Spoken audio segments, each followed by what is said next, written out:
আজ গুরু পূর্ণিমা। খুব সুন্দর একটি দিন। সবাই তার তার গুরুদের প্রণাম জানাচ্ছে, শ্রদ্ধা জানাচ্ছে, শ্রদ্ধা বনত হয়ে আছে আজ সারাদিন গুরুর কাছে। আমার না বন্ধুরা এইরকম এরকম বিশেষ দিনে আ মনের ভেতর কিছু কথা ঘুরপাক খায়। যেমন আমরা ছোট বয়স থেকে গুরু পূর্ণিমা ব্যাপারটা তো আজকের না, চিরকালীন চলে আসছে। তবে ইদানিংকালে সবকিছু নিয়েই আমাদের একটু আ নিজেদের মনের কথা মানে সবকিছু নিয়ে আমাদের কি বলবো জানাবার প্রবণতাটা বেশি বেড়ে গেছে। কারণ এখন এত মাধ্যম বেড়ে গেছে। তখনকার দিনে হয়তো গুরুদের সবসময় সামনে পাওয়া যেত না। সামনে পেলে প্রণাম করে, শ্রদ্ধা জানিয়ে, নমস্কার করে অবশ্যই আ জানানো হতো তাকে। কিন্তু সুযোগ থাকতো না। এখন তো আমাদের সোশ্যাল নেটওয়ার্কিং মাধ্যমের জন্যে আ যেকোনোভাবেই আমরা জানিয়ে দিতে পারি। কিন্তু প্রশ্ন হচ্ছে একটাই, গুরু। জীবনে গুরুর প্রয়োজন। গুরুর কাছ থেকে আমরা অনেক কিছু শিখি। ছোট থেকে আমাদের গুরুরা আমাদের অনেক কিছু শেখান। আমরা প্রথম গুরু আমাদের মা, বাবা, তারপর স্কুল, শিক্ষক, শিক্ষিকা, পরবর্তী জীবনে এসে আরও অনেকেই আসেন।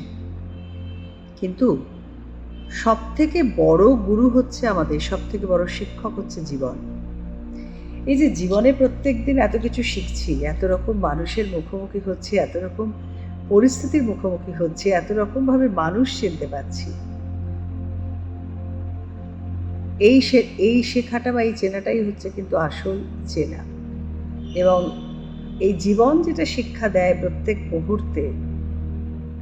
প্রত্যেক মুহূর্তে আমাদের রূপ বদলানো, আমরা বিভিন্ন জনকে দেখতে পাই, নানানভাবে তাদের মুখোশটা খুলে যাওয়া, আসল মুখটা দেখতে পাওয়া, যাকে মনে করি খুব কাছের, খুব প্রিয়, সে সময় সময় তার সেই রং বদলানো, কিংবা মানুষের যখন বিপদ হয় তখন বেশিরভাগ মানুষই পালিয়ে যায়, পাশে থাকে না।